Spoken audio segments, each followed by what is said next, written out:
الحمد للہ رب العالمین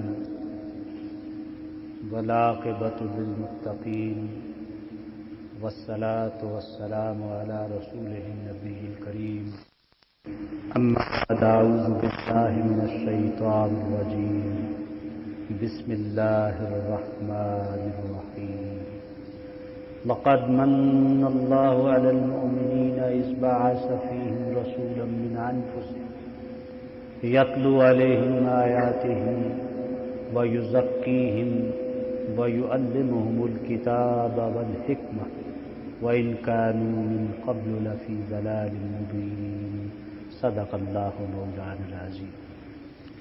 السلام علیکم ورحمۃ اللہ وبرکاتہ۔ حاضرین محترم،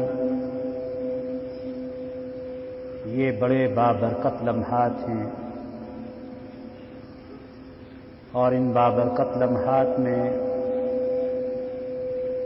یہ جو مجالس منعقد کی جاتی ہیں اور جن میں مختلف موضوعات پر گفتگو یہاں پر پیش کی جاتی ہے، اس کا مقصد صرف معلومات میں اضافہ نہیں ہے، بلکہ اس کا مقصد اللہ کی ذات کے ساتھ ایک گہرا تعلق، جناب محمد الرسول اللہ صلی اللہ علیہ وسلم کی ذات کے ساتھ ایک گہری محبت، آخرت کی فکر، اپنی تربیت، راست بازی، خدا خوفی، صداقت شعاری، تقوی، پرہیزگاری، ان سب چیزوں کا وہ حصول ہے۔ آج کی گفتگو دو مختلف موضوعات کو ملا کر ایک ہی نشست کے اندر ان باتوں کو پیش کرنے کی انشاءاللہ کوشش کروں گا۔ ایک موضوع تو رسول اللہ صلی اللہ علیہ وسلم کی نبوت اور رسالت کے امتیازات ہیں، اور دوسرا موضوع حدیث اور علوم الحدیث کی جو دین و شریعت میں نوعیت اور اہمیت ہے، ان کا بھی تھوڑا سا بیان آپ کے سامنے کرنا مقصود ہے۔ یہ جو آیت میں نے آپ کے سامنے تلاوت کی ہے، اس آیت میں اللہ تعالیٰ نے اپنے ایک احسان کا ذکر کیا ہے، اور اللہ تعالیٰ خود ہی قرآن میں کہتے ہیں اور فرماتے ہیں لا تبطلوا صدقاتکم بالمن والاذی، کہ اپنے احسانوں کو جتلا کر اسے ضائع نہ کیا کرو۔ ایک طرف تو تعلیم یہ ہے کہ اپنے احسانات جتلا کر اس کو ضائع نہ کرو، کیونکہ احسان کا جتلانا احسان کو ضائع کرنے کے مترادف ہے، اور دوسری طرف اس آیت میں اللہ تعالیٰ خود اپنا ایک احسان امت پر جو ہے وہ پیش کر رہے ہیں، اور یہ قرآن مجید کی واحد مقام ہے جس میں حق تعالیٰ جل شانہ نے اپنے ایک احسان کو امت کے سامنے پیش کیا ہے۔ احسان کیا ہے؟ لقد کان لکم فی رسول اللہ اسوۃ حسنہ تو ایک ہے، یہاں پر ہے لقد من اللہ علی المؤمنین اذ بعث فیہم رسولا من انفسہم۔ اللہ تعالیٰ نے یقیناً بندوں پر ایک احسان کیا کہ ان میں سے ایک رسول کو اٹھایا، اور وہ پیغمبر تین کام کرتا ہے۔ پہلا کام جو احسان عظیم ہم نے امت پر کیا، وہ کام تلاوت آیات ہے، یتلو علیہم آیاتہ۔ دوسرا کام ویزکیہم، ان آیات کے ذریعے سے تزکیہ کرنا، یہ دوسرا کام ہے۔ اور تیسرا کام ویعلمہم الکتاب والحکمہ، انہیں کتاب اور حکمت کی تعلیم دینا۔ تو انبیاء علیہ السلام کے ذمے اور بالخصوص جناب محمد الرسول اللہ صلی اللہ علیہ وسلم کے ذمے یہ تین کام پیش کیے گئے۔ نبوت کیا چیز ہے اور رسالت کا کیا مقام ہے، اس کو بھی سمجھنا بہت ضروری ہے۔ نبوت غیب کی تعلیم دینے کے حوالے سے وہ امور جنہیں عام حالات میں نہیں سمجھ سکتے، نبوت اس تعلیمات کو، اس پیغام کو، اس ہدایت کو، اس ضابطے کو، اس پیغام کو، اس طریقے کو، اس راستے کو انسانیت کے سامنے کھول کر بیان کرتی ہے۔ اس دنیا میں جو پہلا انسان آیا ہے جسے ہم ابو البشر بھی کہتے ہیں، سیدنا آدم علیہ السلام، وہ اس دنیا کے پہلے انسان بھی ہیں اور اس دنیا کے پہلے نبی بھی ہیں۔ اس کے معنی یہ ہیں کہ نبوت اور رسالت الگ الگ نہیں آئے، ایک ساتھ آئے۔ انسانیت اور نبوت ایک ساتھ دنیا کے اندر اس کا رہا۔ پھر یہ نبوت اللہ تعالی نے مختلف زمانوں میں اور مختلف علاقوں میں اور مختلف زمینوں میں حق تعالی جل شانہ نے نبوت کے اس سلسلے کو عام کیا۔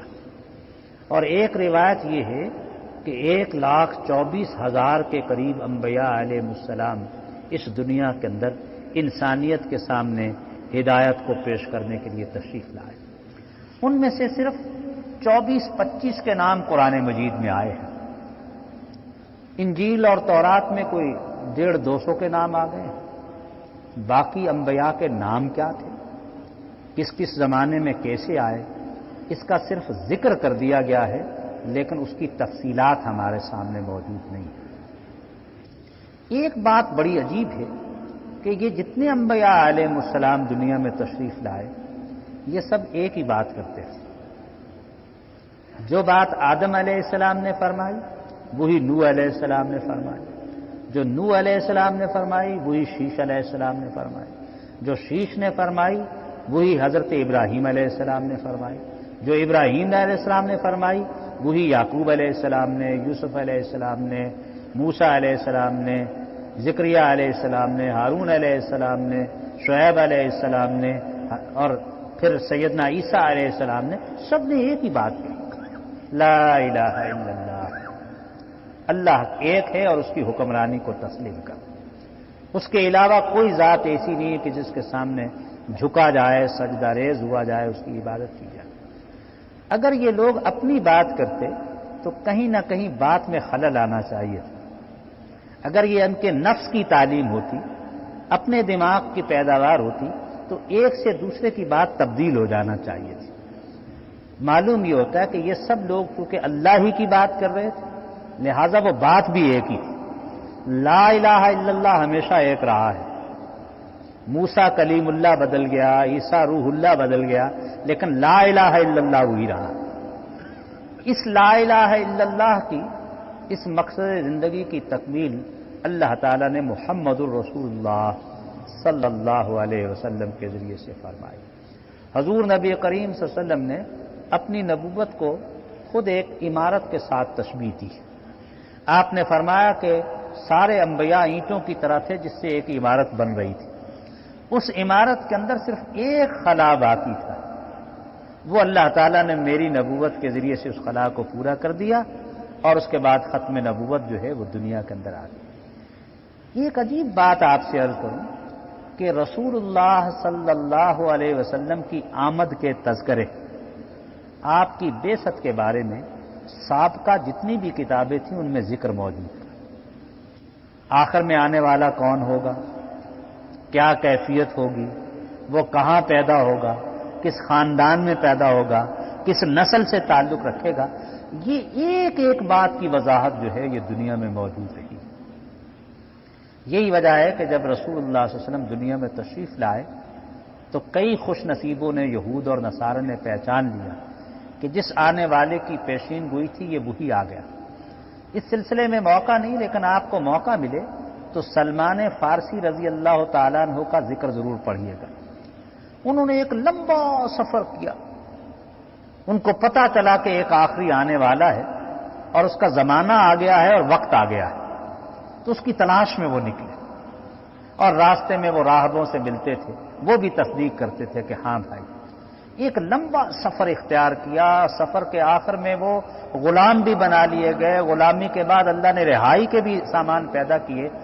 وہ مدینہ طیبہ میں آ کر ان نشانیوں کے ساتھ رسول اللہ صلی اللہ علیہ وسلم کو دیکھتے رہے کہ جو آخری آنے والے کی نشانیاں ہیں وہ آپ کی ذات میں پوری بھی ہیں یا نہیں، اور جب پوری نشانیاں دیکھی تو پھر ایمان بھی لائے۔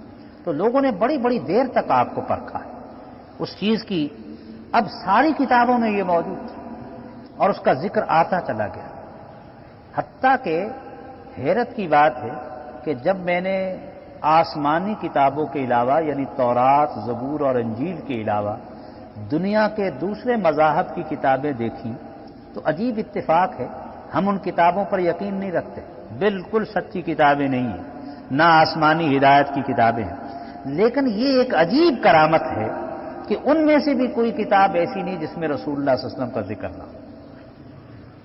ہندوؤں کی کتابوں میں ذکر ہے، بدھ مت کی کتابوں میں ذکر ہے، زرتشت کی کتابوں میں ذکر ہے، اور یہ کتابیں پہلے کی، وید پہلے کے لکھے ہوئے ہیں، پران پہلے کے لکھے ہوئے ہیں، اوستا اور یند پہلے کی لکھی ہوئی ہے۔ گوتم بدھ رسول اللہ صلی اللہ علیہ وسلم سے بھی کوئی تقریباً 2500 سال پہلے کی شخصیت ہے، لیکن وہاں پر بھی یہ ذکر ملتے ہیں۔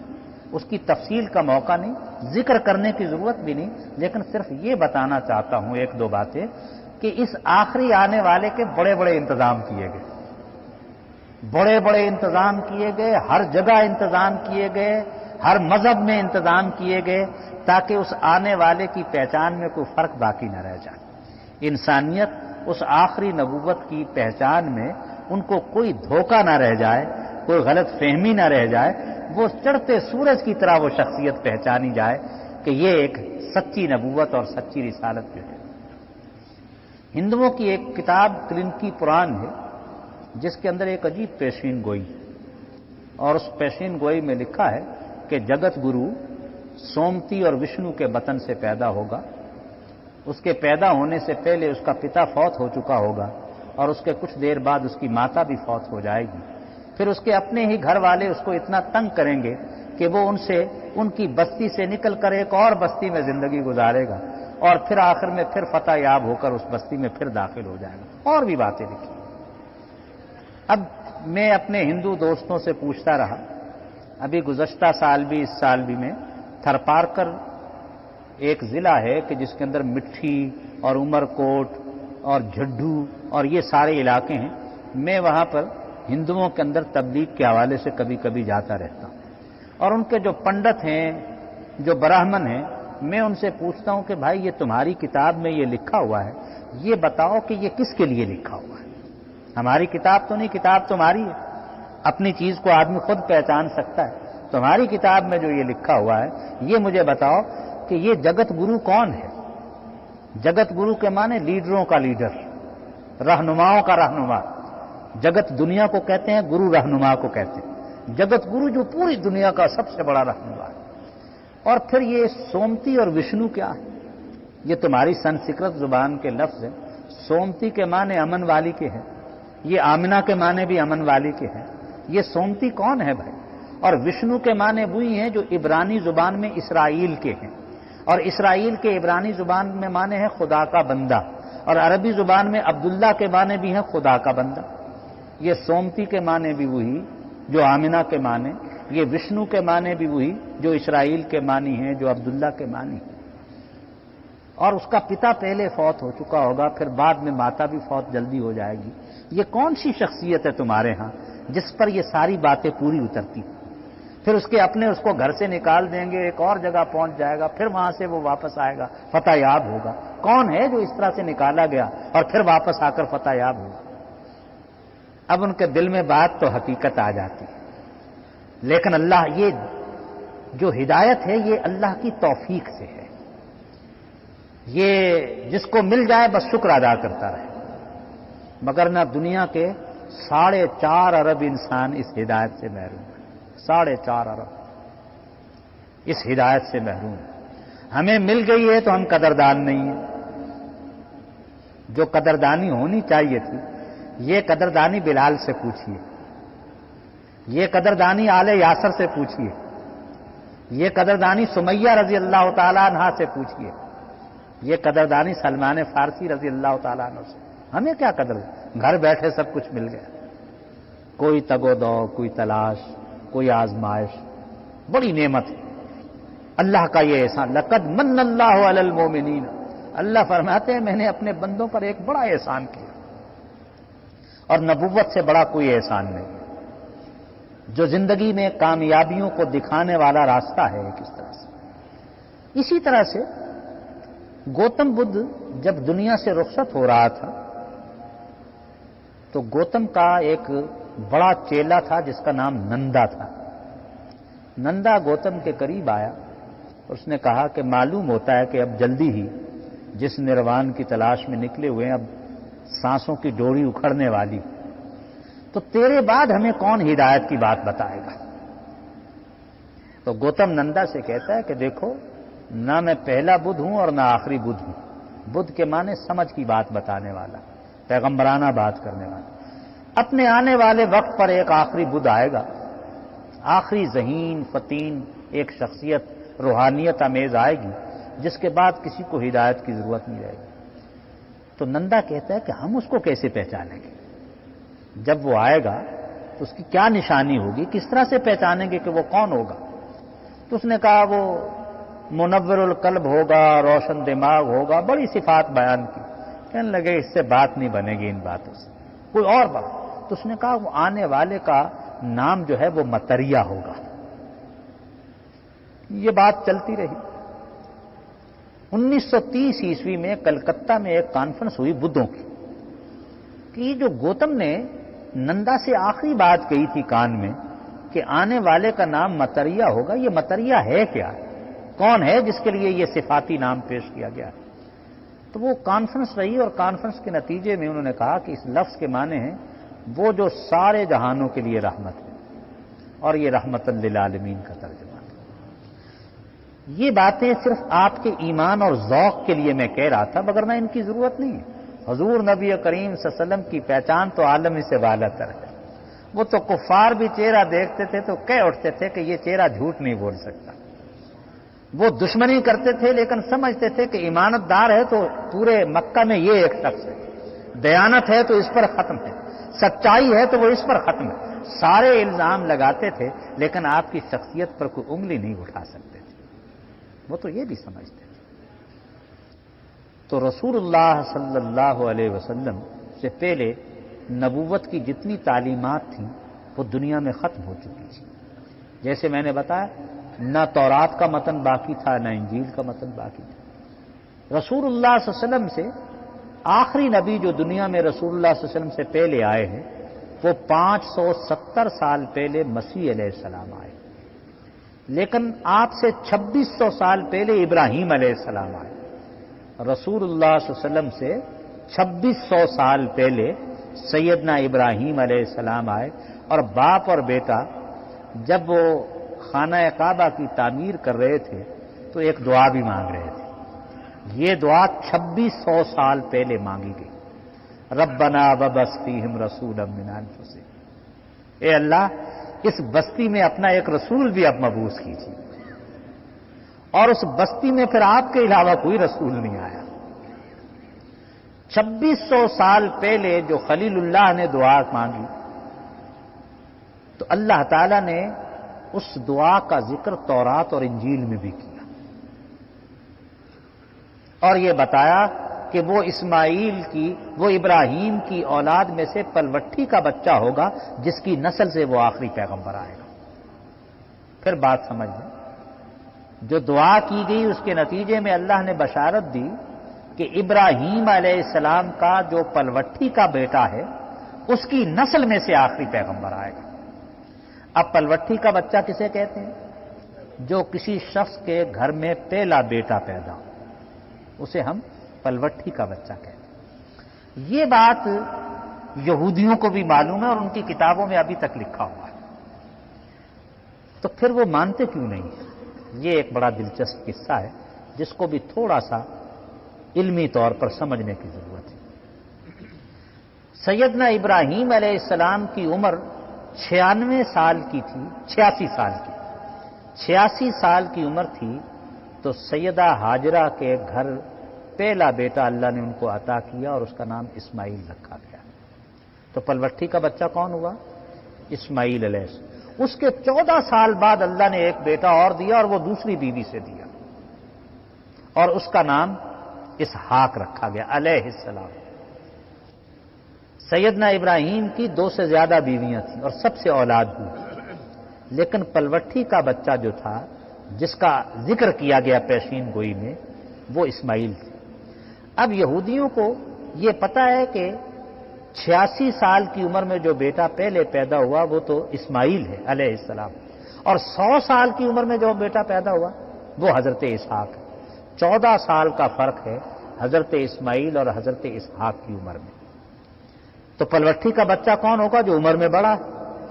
اب انہوں نے یہ دیکھا کہ یہ آنے والا آخری نبی جو ہے یہ تو بنو اسماعیل میں سے آیا ہے، اور ہم بنو اسحاق میں سے یعقوب، یوسف، موسیٰ، یہ سب، تو یہ کیا ہوا؟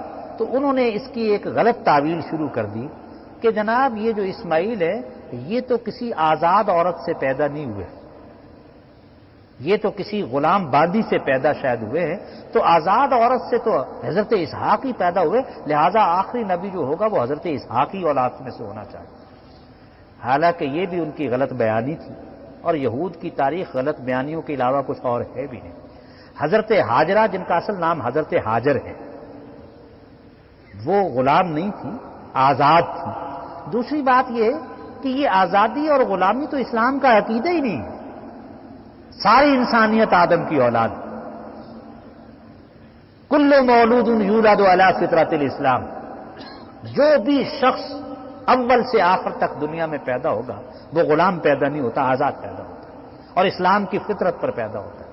رسول اللہ صلی اللہ علیہ وسلم نے فرمایا کل مولود یولد علی فطرت الاسلام، جتنے بھی لوگ دنیا میں پیدا ہوتے ہیں اسلام کی فطرت پر پیدا ہوتے ہیں۔ یہ بات کا ماحول ہے جو انہیں یحودانی ہی اور ینصرانی ہی اور یمجسانی، جو کبھی ان کو یہودی بنا دیتا ہے، کبھی نصرانی بنا دیتا ہے، کبھی کچھ بنا دیتا ہے، یہ سارے کا سارا سلسلہ ان کا جو ہے یہ بعد کی چیزوں کا ہے۔ تو اس اعتبار سے ان کے ہاں یہ غلط عقائد جو تھے یہ باقاعدہ پائے جاتے تھے، اور یہ عقیدے ان کے اندر پھیلتے چلے جاتے تھے۔ تو اس لحاظ سے یہود جو تھے وہ اپنی اس نسل کے علاوہ ان کو انتظار تھا، اور یہود اس انتظار میں تھا کہ آنے والا نبی نے آنا ہے۔ جب مسیح علیہ السلام آئے تو ان کا بھی انہوں نے انکار کر دیا کہ اس کا تو باپ ہی نہیں ہے، آنے والا تو کسی نسل سے پیدا ہونا چاہیے۔ لہذا صرف انکار ہی نہیں کیا مسیح علیہ السلام کا، بلکہ انہیں قید و بند کے اندر ڈال دیا گیا۔ صرف قید و بند میں نہیں ڈال دیا گیا، بلکہ یہودی بادشاہ کے جس عہد میں سیدنا عیسیٰ علیہ السلام پیدا ہوئے انہیں جیل میں ڈالا گیا، اور جب ایک دفعہ خوشی کا موقع آیا تو کیبنٹ سے انہوں نے پوچھا کہ آج خوشی والے دن ہم کسی ایک مجرم کو آزاد کرنا چاہتے ہیں، تو انہوں نے کہا دو بڑے مجرم ہیں، ایک تو برابا ڈاکو ہے اور دوسرے مسیح علیہ السلام ہے، ان میں سے کس کو رہا کیا جائے؟ انہوں نے کہا برابا ڈاکو کو تو چھوڑا جا سکتا ہے، مسیح علیہ السلام کو چھوڑنے کی کوئی گنجائش نہیں، اور نہیں چھوڑا، مقدمہ چلایا آپ پر، یہودی عدالت میں آپ پر مقدمہ چلا، مقدمے کے نتیجے میں پھانسی کی سزا سنائی گئی، پھانسی کی سزا سنانے کے بعد ذلت کے ساتھ صلیب اور سولی تک لے جایا گیا، اور جب سولی پر لے گئے تو اللہ نے پھر 33 سال کی عمر تھی سیدنا مسیح علیہ السلام کی، اللہ نے پھر اپنا یہ معجزہ اور کرشمہ دکھایا کہ زندہ آسمانوں پر اٹھا دیا، اور ان کی شکل دوسرے پر ڈالی، انہوں نے سمجھا کہ شاید ہم نے مسیح کو یہ پھانسی دے دی۔ یہ یہود کا کردار تھا انبیاء کے، اور یہی نہیں، قرآن مجید نے ایک چارج شیٹ مرتب کی ہے۔ آپ میں سے جن لوگوں نے پہلے پارے کو سورہ بقرہ کو غور سے پڑھا ہوگا، اس میں یہودیوں پر کوئی 12-13 الزامات قرآن نے لگائے کہ یہ بھی ناشکری کی، یہ بھی ظلم کیا، یہ بھی کام کیا۔ ان میں سے ایک جگہ آیا ہے، اگر آپ یاد آ جائے آپ کو، وَيَقْتُلُونَ النَّبِيِّينَ بِغَيْرِ الْحَقِّ، اور یہ نبیوں کو بغیر کسی بات کے قتل کر دیتے تھے۔ ان الزامات کی، ایلیگیشنز کی فہرست میں ایک یہ بھی ہے کہ یہ یہود بغیر کسی وجہ کے قتل کر دیتے تھے۔ لہذا کیسے کیسے قتل کرتے تھے، لمبے واقعات نہیں سناتا، ان کی کتابوں میں لکھا ہے، ہم بیان نہیں کرتے، یہ ان کی کتابوں میں لکھا ہوا ہے کہ یحییٰ علیہ السلام بڑے نیکوکار پیغمبر تھے، سیدنا مسیح علیہ السلام کے عزیزوں میں سے تھے، اور اتنے پاک باز اور نیک تھے، بڑے واعظ تھے، ذکر و فکر میں رہنے والے تھے، اور ان کے واعظ سے اور ان کے اخلاق سے بدکماش لوگ اور یہودی اور ان کا دربار اور ان کی نسلیں پریشان رہتے تھے۔ لہذا ایک دن ایک رقاصہ نے، ڈانسر نے اپنی بیٹی سے یہ بات کہی کہ کل جب تم بادشاہ کے دربار میں جا کر رقص کرو گی تو بادشاہ تمہارے رقص سے خوش ہو کر تم سے پوچھے گا کہ کوئی منہ مانگا انعام مانگو مجھ سے۔ تو جب تم رقص کرو اور پھر بادشاہ یہ بات تم سے کہے تو تم اس وقت کہنا مجھے یحییٰ علیہ السلام کا سر چاہیے۔ وہ بدبخت اگلے روز بادشاہ کے دربار میں گئی، اس کے ڈانسنگ ہال کے اندر اس نے رقص پیش کیا، اور جب بادشاہ رقص میں جھوم اٹھا اور خوش ہوا تو اس نے پوچھا کہ مانگ، کیا تجھے انعام دیا جائے؟ تو اس نے کہا مجھے یحییٰ علیہ السلام کا سر چاہیے۔ یہود کی اپنی کتابوں میں لکھا ہے یحییٰ علیہ السلام کا سر کاٹا گیا، ایک تھال اور تشت میں رکھا گیا اور رقاصہ کے پاؤں میں لا کر ڈال دیا گیا۔ وَيَقْتُلُونَ النَّبِيِّينَ بِغَيْرِ الْحَقِّ، یہ اتنی ظالم قوم تھی کہ انبیاء علیہ السلام کا بھی کوئی ادب، کوئی احترام جو تھا ان کے اندر وہ موجود نہیں تھی۔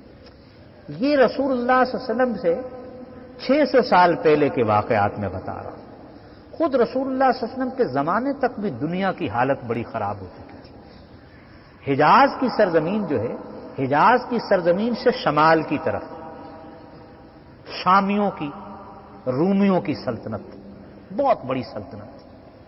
رومیوں کی اس سلطنت میں بڑی بڑی عمارات تھی، اور رومی اپنی سلطنت میں انہوں نے اکھاڑے بنائے ہوئے تھے، تماشا خانے بنائے ہوئے تھے۔ انگریزی میں ان اکھاڑوں کو کلوزیم کہتے ہیں، CLOSSIUM، کلوزیم۔ کلوزیم ایسے اکھاڑے ہوتے تھے جن میں ایک مجبور آدمی کو، مظلوم آدمی کو، غریب آدمی کو، بھوکے آدمی کو وہ اکھاڑے کے اندر پھینک دیتے تھے، اور دوسری طرف درندوں کے جو پنجرے تھے ان کے منہ کھول دیتے تھے، اور ان کو بھی بھوکا رکھا جاتا تھا کہ وہ ان پر جھپٹے۔ اب وہ درندے اس مظلوم آدمی پر جھپٹتے تھے، وہ بیچارہ بچتا تھا، چیختا تھا، فریاد کرتا تھا، وہ اس کو چیرتے پھاڑتے تھے۔ اس کی چیخ اور فریاد سے اس کلوزیم اور اسٹیڈیم اور اکھاڑے کے اوپر جو رومی بیٹھے ہوتے تھے وہ معزوز ہوتے تھے۔ یہ ان کے معزوز ہونے کا یہ میں بتا رہا ہوں حضور نبی کریم صلی اللہ علیہ وسلم، رحمت عالم صلی اللہ علیہ وسلم سے پہلے دنیا کے احوال کیا تھے۔ ٹھنڈی شکار گاہوں سے رومی شہزادے آتے تھے تو 2 غلاموں کے پیٹ چاک کر کے اپنے ٹھنڈے پاؤں ڈال دیتے تھے تاکہ ان کے پیٹ کی گرمی سے پاؤں کی حرارت پیدا ہو، اور جب پھر بھی پاؤں ٹھنڈے نہیں ہوتے تھے تو 2 اور غلاموں کے پیٹ چاک کر دیتے تھے۔ پھر بادشاہ کو حکم جاری کرنا پڑا کہ ایک وقت میں 2 غلاموں سے زیادہ پیٹ نہ چاک کیے جائے، اس لیے نہیں کہ رحم آ گیا کہیں یہ غلاموں کی تعداد نہ ختم ہو جائے۔ انسانوں کا انسانوں کے ساتھ یہ سلوک تھا۔ یہ کہاں تھا؟ مکہ اور حجاز کی سرزمین سے شمال کی طرف اردن اور شام کی رومیوں کی ریاست کے اندر۔ اب شام کی ریاست سے اگر دنیا کا نقشہ اور گلوب آپ کے سامنے ہو، اس سے ذرا مشرق کو جائیں تو ایران شروع ہو جاتا ہے۔ شام، اردن اور عراق کے آگے جائیں مشرق کی جانب کو تو پھر ایران کا ملک آ جاتا ہے۔ رومی تو کیسر روم کہلاتے تھے، ایرانی کسرائے ایران کہلاتے تھے۔ کسرائے ایران میں رسول اللہ صلی اللہ علیہ وسلم کے زمانے میں یزجرد کی حکومت تھی، اور اس سے کے ساتھ ہی پہلے بہرام کی حکومت تھی۔ ان کے ہاں اتنا ظلم تھا، ماں بہن بیٹی کے اندر کوئی تمیز موجود نہیں تھی، حتیٰ کہ یزجرد نے اپنی بیٹیوں سے اور بہرام نے اپنی بہن سے شادی رچا رکھی تھی۔ یہ کسرائے ایران کی تہذیب تھی۔ اس سے آگے اور چلے جائیے، وہ زمین آ جاتی ہے جس میں میں اور آپ بیٹھے ہوئے ہیں، بر صغیر کی سرزمین۔ بر صغیر کی بھی سرزمین بڑی عجیب و غریب تھی۔ جتنے انسان کے تصورات تھے اتنے ہی بت بنائے ہوئے تھے انہوں نے۔ دنیا کے اندر ایک علم ہے جسے مائتھالوجی کہتے ہیں، عربی میں اس کو علم الاسنام کہتے ہیں، صنمیات کا علم، بتوں کا علم۔ دنیا میں 3 مائتھالوجیز بہت بڑی گزری، ایک یونانیوں کے ہاں، ایک مصریوں کے ہاں، ایک ہندوستانیوں کے ہاں، ایک کو تھوڑا سا چینیوں کے ہاں بھی ہے۔ یہ اس میں ان مائتھالوجیز میں یا علم الاسنام میں مذہب علم الاسنام کا نام تھا۔ جتنے تصورات تھے اتنے ہی بت تھے، لاکھوں کی تعداد میں بتوں کی تعداد تھی ان مائتھالوجیز میں، جتنے واہمے اور خوف تھے، حتیٰ کہ آج بھی انڈین مائتھالوجی کے اندر باقاعدہ ایسے بت ہیں جو مردوں اور عورتوں کی شرمگاہوں کے بت ہیں، ان کو لونی اور ینگم کہتے ہیں۔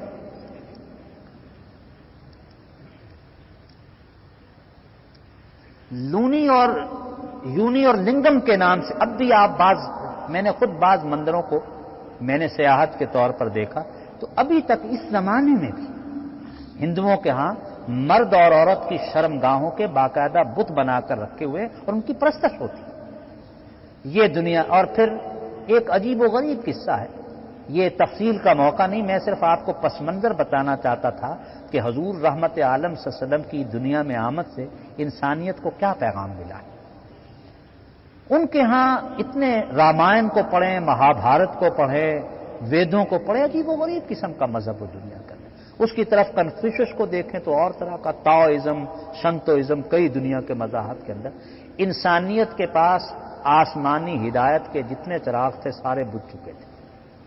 اللہ تعالیٰ نے اب آخری سراج منیر کو دنیا میں بھیجا، آخری روشن چراغ دنیا کے اندر آیا، اور اللہ تعالیٰ نے فرمایا کہ لقد من اللہ علی المؤمنین اذ بعث فیہم رسولا من انفسہم، کہ میں نے تم پر احسان کیا۔ احسان تو اللہ تعالیٰ کے اور بھی، سر سے لے کر پاؤں تک جسم کا ہر چیز اللہ کا احسان ہے۔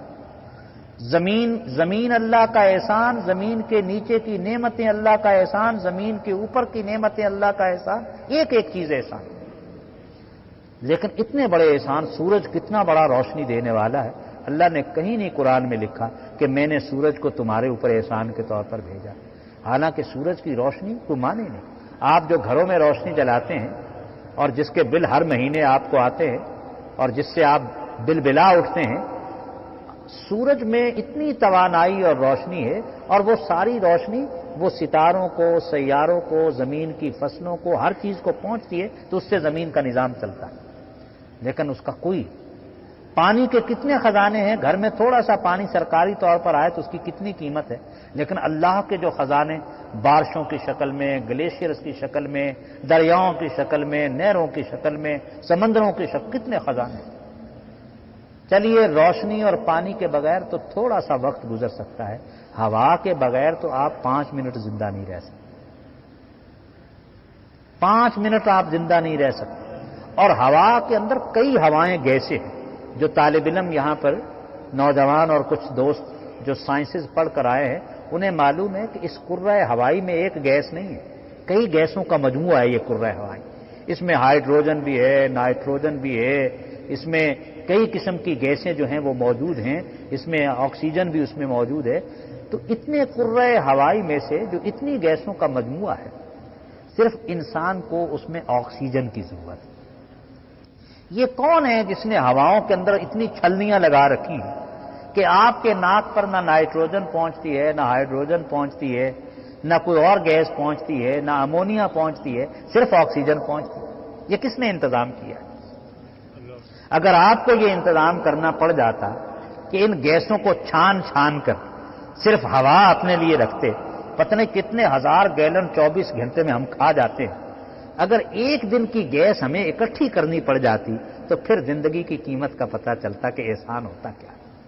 لیکن اللہ تعالیٰ نے کہیں نہیں فرمایا کہ میں نے ہوا جیسی نعمت تم کو دی، مگر نہ ایک دن آکسیجن ذرا لیجیے، اسپتالوں میں بیماروں کو آکسیجن سلنڈر لگاتے ہیں، پوچھئے کہ ایک سلنڈر کی قیمت کیا ہے۔ اگر آدمی کو ایک دن میں ایک سلنڈر کھانا پڑتا تو سال میں 365، اور جو آپ کے بعض بزرگوں کی عمر 70-80 سال ہو رہی ہے، کتنے سلنڈر کھانے پڑتے اور ان کی قیمت کیا ہوتی؟ کچھ کبھی عطا کی؟ اللہ فرماتے ہیں کچھ نہیں، صرف ایک کہو الحمدللہ، قیمت ادا ہو گئی۔ کبھی اس نعمت کو، کتنی نعمتیں استعمال کرتے ہیں، کبھی زبان سے نکلا الحمدللہ، اے اللہ تیرا شکر ہے، ہم تو اس لائق نہیں تھے کہ ایک دن بھی زندہ رہنے کی ہوا کو اپنے پاس رکھ سکتے، ایک دن بھی نہیں کر سکتے اللہ۔ لیکن اتنی بڑی بڑی نعمتوں کو، سمندروں کو، دریاؤں کو، زمینوں کو، فصلوں کو، پرندوں کو، سورج کو، چاند کو، روشنی کو، پانی کو، کسی چیز کو اللہ نے اپنا احسان نہیں کہا کہیں بھی، حالانکہ یہ سارے احسانات ہیں، بلکہ قرآن کہتا ہے کہ تم اللہ کے احسان گننا چاہو تو شمار ہی نہیں کر سکتے، ممکن ہی نہیں، تمہارے لیے ممکن نہیں۔ ساری سمندر اور دریا روشنائی بن جائیں اور ساری دنیا کے درخت قلم بن جائیں تو اللہ کی تعریف کا ذرہ برابر بھی پورا نہیں کر سکتے۔ لیکن سارے قرآن مجید میں ایک مقام آیا جس نے فرمایا ایک احسان میں نے تم پر کیا ہے، لقد من اللہ علی المؤمنین اذ بعث فیہم رسولا من انفسہم۔ یہ احسان عظیم ہے جو اللہ تعالیٰ نے انسانیت پر کیا، اور انسانیت کی حالت کیا۔ اب رسول اللہ صلی اللہ علیہ وسلم جس معاشرے میں آئے، اس معاشرے کے اندر اللہ تعالیٰ نے آپ کو جو اخلاق کی نعمت دی، بلکہ رسول اللہ صلی اللہ علیہ وسلم نے ایک موقع پر فرمایا کہ 5 امتیازات ایسے ہیں جو سابقہ انبیاء کی بجائے اللہ تعالیٰ نے صرف مجھے عطا فرمائے۔ پہلا تو یہ کہ پہلے انبیاء اپنے خاص محدود علاقے کے لیے آتے تھے، لیکن اللہ نے مجھے کسی خاص علاقے کے لیے نہیں، جہاں جہاں اللہ کی زمین اور کائنات موجود ہے وہاں وہاں تک کا میں نبی ہوں۔ پہلے انبیاء اور رسول محدود وقت کے لیے آتے تھے، آپ نے فرمایا اب قیامت تک جتنی انسانیت آئے گی ان کا میں نبی ہوں۔ پہلے انبیاء فرمایا کہ ابھی دشمن کئی میل کی مسافت پر ہوتا ہے کہ اللہ میرا رعب ان پر طاری کر دیتا ہے، یہ بھی آپ نے اپنی فضیلت فرمائی۔ پھر یہ بھی فرمایا کہ پہلے انبیاء پر مال غنیمت منع تھا، اللہ نے میری امت پر مال غنیمت کو بھی حلال کر دیا۔ اور آخری ایک عجیب بات فرمائی، فرمایا کہ میرے لیے اللہ نے پوری روئے زمین کو مسجد بنا دیا ہے۔ مفہوم نہیں سمجھے اس کا؟ ہندو عبادت کرنا چاہے تو مندر کے علاوہ کہیں عبادت نہیں کر سکتا، سکھ عبادت کرنا چاہے تو گردوارے میں جائے تو عبادت کر سکتا ہے، عیسائی عبادت کرنا چاہے تو اپنے کلیسا چرچ میں چیپل میں جائے تو پھر اپنی عبادت کر سکتا ہے، یہودی عبادت کرنا چاہے تو اپنے معبد میں جائے تو عبادت کر سکتا ہے، پارسی عبادت کرنا چاہے تو اپنے آتش کدے میں جائے تو عبادت کر سکتا ہے۔ اللہ اکبر! رسول اللہ صلی اللہ علیہ وسلم کی امت پہاڑوں پر، صحراؤں میں، جنگلوں میں، میدانوں میں، ہواؤں میں، جس جگہ چاہے اس کے لیے مسجد بنا دی۔ اس کا ایک مفہوم تو یہ ہے، لیکن یہ مفہوم صحیح ہے کہ مسلمان کو جہاں بھی موقع آ جائے وہ وہاں پر نماز ادا کر دے۔ کھڑا ہو کر صحت مند ہے، کھڑا ہو کر پڑھتا ہے پھر بھی درست ہے، صحت نہیں رہی بیٹھ کر پڑھتا ہے پھر بھی درست ہے، بیٹھ کر بھی پڑھنے کے لائق نہیں تو لیٹ کر پڑھ لے، لیٹ کر بھی پڑھنے کے لائق نہیں تو دماغ میں تصور میں پڑھ لے، پڑھنا ضرور ہے۔ کیسی رحمت! ہر حالت میں، جو بھی حالت طبیعت کی ہو، عمر کی ہو، پڑھنا ضرور ہے۔ لیکن یہ بات درست ہے، فقہا نے یہی بات ہے کہ جہاں بھی ہو نماز پڑھی جا سکتی۔ میں نے بڑے بڑے عجیب علاقوں سے پہاڑی علاقوں میں دیکھا، پہاڑ کا اتنا سا فاصلہ ہے، نیچے دریا بہ رہا ہے، وہ جناب اپنا سامنے کپڑا چادر رکھی اور پھر نماز پڑھ رہا ہے، صحراؤں میں نماز پڑھ رہا ہے۔ ایسی حالت میں بعض لوگوں کو نماز پڑھتے دیکھا تو سمجھ میں آیا کہ میرے لیے پوری روئے زمین کو مسجد بنا دیا گیا۔ اللہ اکبر! لیکن اس کے ایک اور معنی بھی جس کو آج آپ کو سمجھنے کی ضرورت ہے۔ مسجد پاک لوگوں کی پاک جگہ ہوتی ہے، مسجد کبھی ناپاک نہیں ہو سکتی۔ مسجد پاک لوگوں کے لیے پاک جگہ اور پاک کاموں کے لیے ہے، کام بھی پاک، جگہ بھی پاک، ماحول بھی پاک۔ اب اگر یہ فرمایا گیا کہ میرے لیے پوری روئے زمین کو مسجد بنا دیا گیا تو اس کے معنی یہ بھی ہے کہ مسلمان پوری روئے زمین کو پاک بنا کر چھوڑیں گے، یہ بھی مفہوم ہے۔ آپ کی یہ نعمت اور آپ کا یہ اعزاز تب پورا ہوتا ہے، اسی لیے قرآن نے کہا کنتم خیر امۃ اخرجت للناس تأمرون بالمعروف وتنہون عن المنکر۔ تم دنیا میں خیر امت بنایا گیا ہے، تمہیں اخرجت للناس۔ آپ مسلمانوں کے لیے نہیں، یہودیوں کے لیے نہیں، ہندوؤں کے لیے نہیں، بدھ لوگوں کے لیے نہیں، جینیوں کے لیے نہیں، آتش پرستوں کے لیے نہیں، پوری انسانیت کے لیے تمہیں اٹھایا گیا۔ رسول اللہ صلی اللہ علیہ وسلم کی ختم نبوت کے بعد یہ تمہاری ذمہ داری کہ اس پیغام کو، رسول اللہ صلی اللہ علیہ وسلم کی نبوت کے مشن کو پوری انسانیت کے پاس لے جاؤ، یہ ہماری ذمہ داری۔ رسول اللہ صلی اللہ علیہ وسلم کے زمانے میں آپ کی حیات میں 350 میل روزانہ آپ کی سلطنت میں اضافہ ہوتا تھا، 350 میل، 12 لاکھ مربع میل۔ جس دن مدینہ طیبہ تشریف لے گئے 4 مربع کلومیٹر کی ریاست تھی۔ جب دنیا سے تشریف لے جا رہے تھے 12 لاکھ مربع میل سے زیادہ ریاست تھی۔ اگر دنوں کو تقسیم کریں تو تقریباً 350 میل ایک ایک دن کے بنتے ہیں۔ اتنی اللہ نے دین کو وسعت کے ساتھ وَيَدْخُلُونَ فِي دِينِ اللَّهِ أَفْوَاجًا، فوجیں کی فوجیں دین میں آ رہی ہیں۔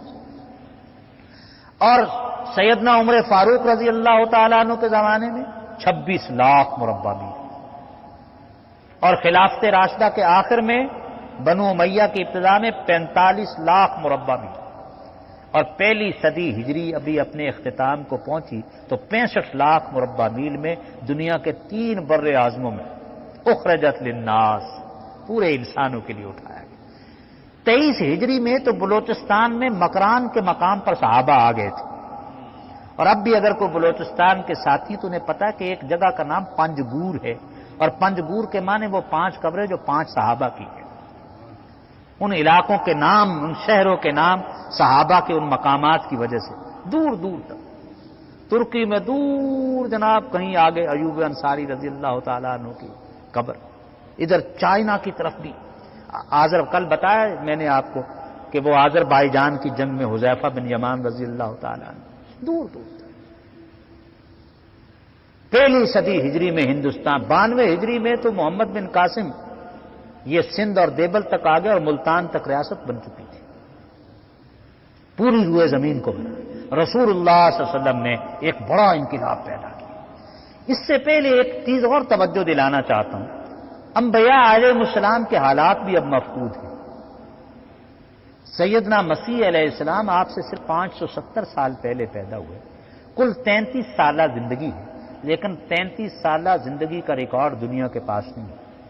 انسائکلوپیڈیا بریٹانیکا میں جیزس کا جو مضمون اور آرٹیکل لکھا گیا ہے وہ کہتے ہیں لے دے کے آخری 3 سال کی کچھ تفصیلات ہیں، پھر وہ کہتا ہے 3 سال کی بھی مکمل نہیں، آخری 50 دن جو مقدمے اور صلیب والے تھے اس کی کچھ تفصیلات ہیں۔ اگر دن کی تفصیلات ہیں تو رات کی نہیں ہیں، رات کی ہیں تو دن کی نہیں ہیں، بچپن کی ہیں تو جوانی کی نہیں ہے، جوانی کی ہیں تو بچپن کی نہیں، کچھ تفصیلات ہیں۔ موسیٰ علیہ السلام نے 120 سالہ زندگی کہاں کیسے گزاری، کوئی تفصیل نہیں۔ سیدنا ابراہیم علیہ السلام کا جتنا ذکر تھوڑا بہت مل جاتا ہے وہ موجود ہے۔ کسی نبی کا دنیا کے اندر کوئی مکمل تذکرہ آج ہمارے پاس محفوظ نہیں ہے۔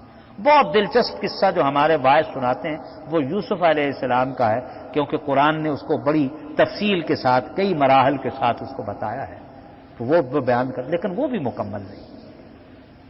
رسول اللہ صلی اللہ علیہ وسلم کی حیات طیبہ کا ایک ایک دن محفوظ ہے۔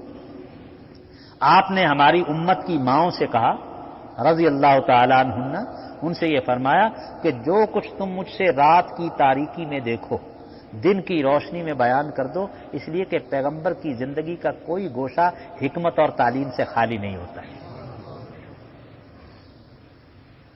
دن اور رات سارے تذکرے موجود ہیں، ایک ایک چیز کا تذکرہ موجود ہے۔ اللہ اکبر۔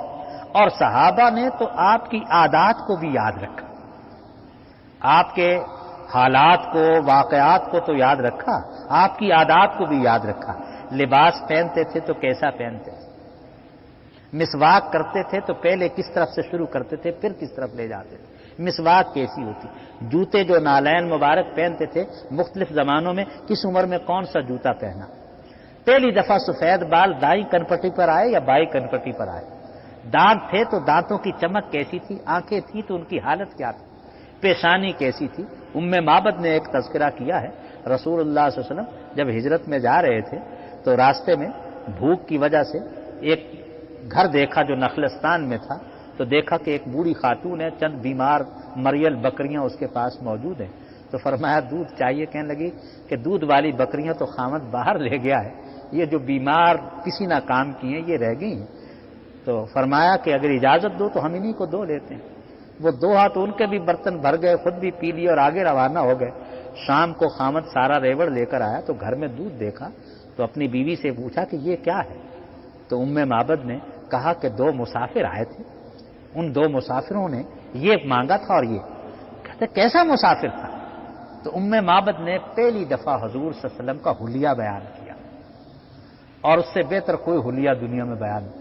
عربی زبان میں کل میں نے ایک کتاب رحمت للعالمین بتائی تھی، قاضی سلیمان منصور پوری نے اردو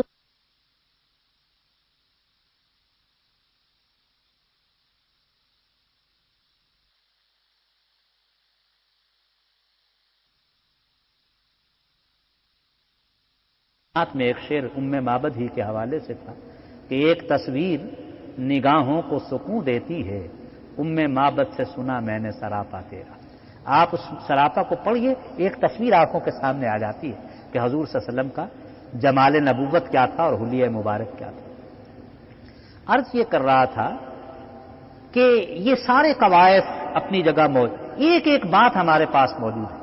بلکہ ایک دفعہ ایسا ہوا کہ ایک صحابی ایک درخت کے نیچے سے گزرنے لگا تو اس نے اپنا سر جھکا دیا، تو ساتھیوں نے کہا کہ یہ درخت کی شاخ تو بڑی اونچی ہے اور تمہارا امامہ کسی شاخ سے الجھ کر گرنے کی کوئی شک اور احتمال ہی نہیں ہے، تم نے کیوں کیا؟ کہتا مجھے یہ پتا ہے کہ قد میں میرا لمبا نہیں ہے اور درخت کی شاخ بھی اونچی ہے، اور میں اس لیے نہیں، میں تو اس لیے اس طرح سے سر جھکا کے گزرا کہ ایک روز رسول اللہ صلی اللہ علیہ وسلم اسی جگہ سے یوں سر جھکا کے گزرے تھے۔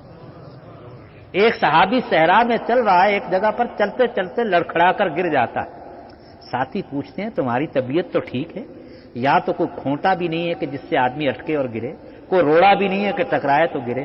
کہتا یہ طبیعت بھی میری ٹھیک ہے اور کوئی کھونٹا اور روڑا بھی نہیں ہے، لیکن مجھے اچھی طرح یاد ہے کہ رسول اللہ صلی اللہ علیہ وسلم اس مقام سے گزرے تھے، تھوڑا سا جسم مبارک نے یوں لڑکھڑاہٹ پیدا کی تھی، میں نے کہا اس عادت شریفہ کی سنت ادا ہو جائے۔ بڑے بڑے وفد آئے ہیں رسول اللہ صلی اللہ علیہ وسلم کے پاس، بڑے بڑے وفود آتے تھے، اور وہ وفود آپ کے پاس کوئی وفد ایسا نہیں جس کو آپ تحفے کے بغیر بھیجتے تھے۔ ایک دفعہ اور بعض لوگ ایسے تھے جو آئے ہیں رسول اللہ صلی اللہ علیہ وسلم کے دستے مبارک پر بیعت کی ہے، اسلام کو قبول کیا ہے، پھر چلے گئے ہیں اور پھر کبھی واپس نہیں آئے، مرنے تک چلے گئے، آئے اور چلے گئے۔ ان میں سے ایک بھی ایسا آیا جس نے جب وہ آیا تو دیکھا، جس طرح میرے بھائی کا وہ آخری بٹن اب کھلا ہوا ہے، جب وہ آیا تو رسول اللہ صلی اللہ علیہ وسلم کی قمیض مبارک کا آخری بٹن اتفاق سے کھلا ہوا ہے۔ بس اس نے اتنا ہی منظر دیکھا ہوا تھا، پھر ساری زندگی اس نے اپنا بٹن بند نہیں کیا، اس نے منظر ہی اتنا دیکھا تھا۔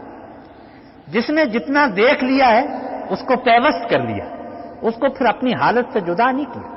اگر کسی نے دیکھا ہے کہ کنگھی کس طرح سے کرتے تھے تو دوسری طرح سے کنگھی نہیں کی۔ اگر کسی نے دیکھا کہ پہلے ناخن اتارتے ہوئے پہلے اس انگلی کا ناخن اتارتے تھے، پھر اس کا اتارتے تھے، پھر اس کا اتارتے تھے، پھر اس کا اتارتے تھے، پھر ادھر سے شروع کر کے اس تک اور پھر آخر میں، تو کسی نے پھر وہ ترتیب بدلی نہیں ہے۔ دنیا میں آپ کی تعلیم کو اس درجہ شاید ہی کسی نے عمل کیا، بلکہ صلح حدیبیہ کے اندر جب عروہ بار بار، بعد میں تو وہ مسلمان بھی ہوئے رضی اللہ تعالی عنہ، بار بار آئے تو کہنے لگے کہ یہ محمد بن عبداللہ صلی اللہ علیہ وسلم گیا تو ہمارے ہاں ہی سے تھا، لیکن اس کے جو متبعین ہیں، اس کے ساتھ جو 1400 لوگ آئے ہیں نا، جو دیوانگی اور محبت میں نے ان کی رسول اللہ صلی اللہ علیہ وسلم کے ساتھ دیکھی ہے، اس کا تو احوال ہی عجیب ہے۔ کہتا میں نے دیکھا کہ جب وہ وضو فرماتے تھے تو وضو کا پانی جو استعمال ہو جاتا تھا ہاتھوں پر، منہ پر، وہ صحابہ نیچے نہیں گرنے دیتے تھے کہ برکت کے طور پر اٹھا لیتے تھے۔ بات ابھی بعد میں آ رہی ہے لیکن یہیں سمجھ لیں، کیونکہ یہ مقام پھر شاید پھر نہ آئے۔ جن لوگوں نے حضور نبی کریم صلی اللہ علیہ وسلم کے اعضائے مبارک سے وضو کا استعمال شدہ پانی زمین تک نہیں گرنے دیا، آپ کی زبان سے نکلے ہوئے لفظوں کو کیسے گرنے دیا ہوگا؟ سمجھنے کی بات، کیونکہ ابھی حدیث کی بات نہیں آنا ہے، اور حدیث یہی باتیں ہیں جو آپ کی زبان مبارک سے نکلی اور آپ کے عمل سے نکلی۔ مکمل ریکارڈ موجود ہے، مکمل 1.5 لاکھ کے 1.5 لاکھ صحابہ رضوان اللہ علیہ مجمعین نے حضور نبی کریم صلی اللہ علیہ وسلم کی کسی سنت کو غیر محفوظ نہیں کیا۔ امت کی ماؤں نے بھی ایک ایک چیز بیان کی، ایک ایک چیز بیان کی۔ 2000 سے زیادہ احادیث ہیں جو سیدہ عائشہ رضی اللہ تعالی عنہا نے بیان کی، کتنی؟ 2000 سے زیادہ۔ اور اگر وہ بیان نہ ہوتی تو آج میری بیٹیوں اور بہنوں اور ماؤں کے لیے شریعت کی تعلیم ہی محفوظ نہ ہوتی۔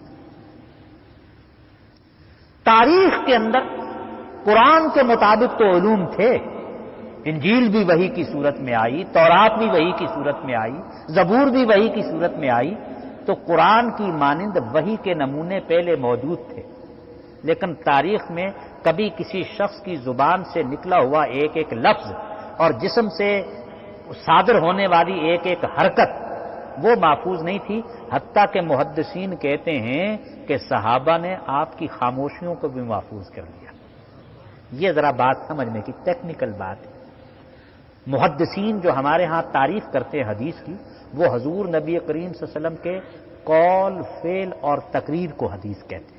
قول سے مراد ہے کہ کوئی بات آپ نے فرمائی، فعل سے مراد ہے کہ کوئی بات آپ نے کی، تقریر بڑا عجیب لفظ، تقریر سے معنی تقریر کرنے کے نہیں، یہ تقریر حدیث کی اصطلاح ہے کہ عمل کوئی کرے، زید کرے، ابو بکر کرے، عمر کریں، علی کریں، عثمان کریں، طلحہ کریں، زبیر کہیں، جی ولید کہے، کوئی کرے عمل، حضور صلی اللہ علیہ وسلم صرف کسی کے عمل کو دیکھ لے اور عمل کو دیکھ کر صرف خاموش ہو جائے۔ یہ بات پھر سمجھیے، عمل کسی کا ہے، صرف حضور کے سامنے وہ عمل ہوا ہے، آپ نے اس عمل کو دیکھ کر اگر غلطی تھی تو فرما دیا کہ یہ غلط ہے۔ جیسے ایک شخص نے جلدی جلدی نماز پڑھی، ایک سجدہ کیا پھر سجدہ کیا، آپ نے فرمایا تیری نماز نہیں ہوئی،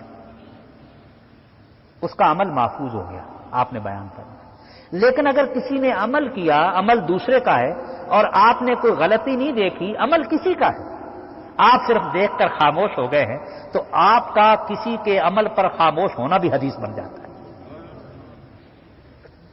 حضور صلی اللہ علیہ وسلم کی خاموشیاں بھی حدیث بن گئی اور امت کے لیے حجت بن گئی۔ عمل کسی نے کیا ہے، صرف حضور صلی اللہ علیہ وسلم نے دیکھا ہے اور دیکھنے کے بعد خاموشی کی مہر لگائی ہے، گفتگو کی نہیں۔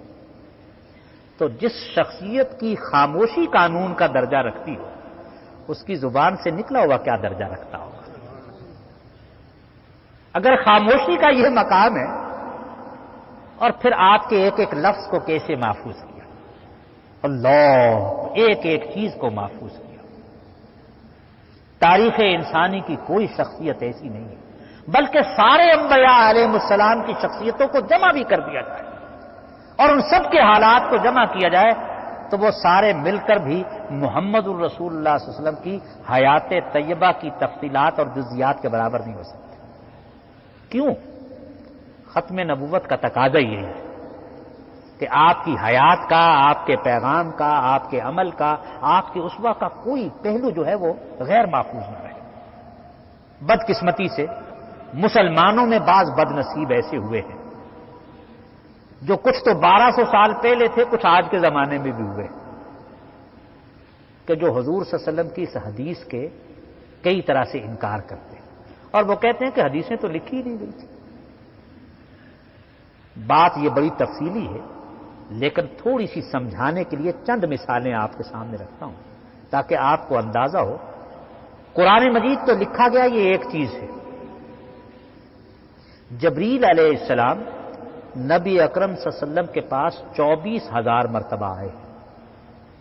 کتنی مرتبہ؟ 24,000 مرتبہ۔ اور قرآن کی آیتیں کتنی ہیں؟ 6,666۔ یہ اگر ایک آیت ایک دفعہ بھی ہوتی تو 6,666 ملاقات، حالانکہ سورہ یوسف پوری کی پوری ایک دفعہ اتری، سورہ فاتحہ پوری کی پوری ایک دفعہ اتری، پہلی دفعہ بھی 5 ہی آیتیں اتری ہیں۔ یہ باقی جو ملاقاتیں تھیں اس میں کیا ہوتا؟ یہ جو باقی ملاقات، اسے وحی غیر مطلوع کہتے ہیں۔ اس لیے احادیث میں کچھ احادیث وہ ہیں جنہیں حدیث قدسی کہتے ہیں۔ کیا کہتے ہیں؟ بات اللہ کی ہوتی ہے، زبان مصطفیٰ کی ہوتی ہے، اس حدیث کو کیا کہتے ہیں؟ اللہ کی بات۔ بلکہ ایک بڑی طویل ایک حدیث صرف سنا دیتا ہوں، پتہ چلے حدیث قدسی کیا ہوتی ہے۔ حدیث کی بہت ساری اقسام میں سے ایک قسم ہے جسے حدیث قدسی کہتے ہیں، کہ سارا خیال، سارا تصور، ساری بات اللہ کی طرف سے ہوتی ہے، صرف اس خیال کو جو لفظ پہنائے گئے ہیں وہ رسول اللہ صلی اللہ علیہ وسلم کے۔ حضرت عمر ابن خطاب رضی اللہ تعالیٰ عنہ کہتے ہیں کہ ہم حضور نبی اکرم صلی اللہ علیہ وسلم کی خدمت میں بیٹھے ہوئے تھے کہ ایک شخص آیا جس نے انتہائی سفید لباس پہنا ہوا تھا، بڑا سفید لباس، وجیح چہرہ، اور وہ آ کر رسول اللہ صلی اللہ علیہ وسلم کے سامنے زانو بزانو بیٹھ گیا، اور بیٹھ کر اس نے پہلا سوال کیا کہ اسلام کیا ہے؟ آپ نے جواب دیا تو اس نے کہا صدقتا، آپ نے سچ کہا۔ کہتے ہم حیران ہوئے کہ عجیب سوال کرنے والا، خود ہی سوال کرتا ہے اور جواب پر کہتا ہے کہ آپ نے سچ کہا۔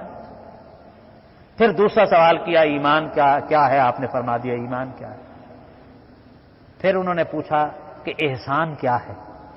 آپ نے فرما دیا کہ احسان یہ ہے کہ تو عبادت کس طرح سے کرے کہ اپنے رب کو دیکھ رہا ہو، اور اگر تیرے اندر ابھی یہ حالت نہیں تو اتنی حالت تو ضرور ہو کہ تیرا رب تجھے دیکھ رہا ہے۔ پھر اس نے پوچھا کہ مجھے بتائیے کہ قیامت کب آئے گی؟ تو آپ نے فرمایا کہ جس نے سوال کیا ہے جواب دینے والا اس سے زیادہ نہیں جانتا۔